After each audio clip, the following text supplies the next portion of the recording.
ఏలూరు జిల్లా జంగారెడ్డిగూడెం మండలం గురువాయిగూడెం గ్రామంలోని మద్ది ఆంజనేయ స్వామి ఆలయంలో సీతారాముల కళ్యాణం వైభవంగా నిర్వహించారు.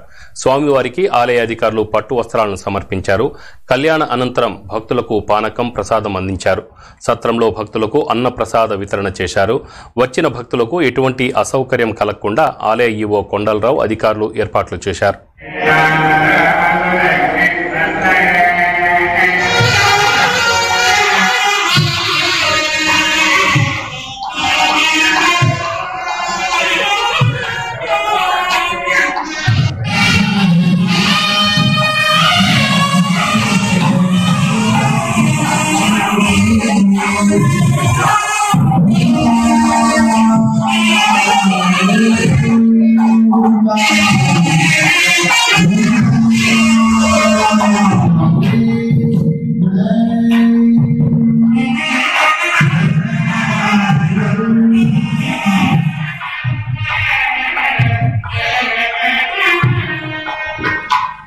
జై శ్రీరామ్, జై హనుమాన్.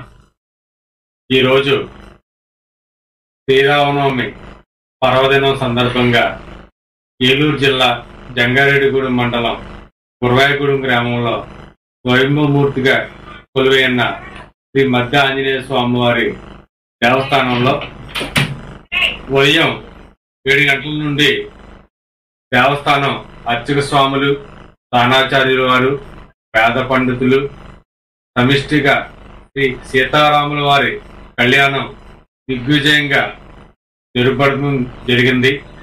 ఈ కళ్యాణ మహోత్సవం తిలకించడానికి అనేక మంది భక్తులు ఇచ్చేస్తున్నారు. ఈ రోజున శ్రీ సీతారాముల వారి కళ్యాణం శుభ సందర్భంగా ఏర్పాట్లన్నీ కూడా మా దేవస్థానం చైర్పర్సన్ గౌరవనీయులు కేసరి సరితా విజయభాస్కర్ రెడ్డి గారు ధర్మకర్తల మండలి ఆధ్వర్యంలో అన్ని ఏర్పాట్లు చేసి ఉన్నాం.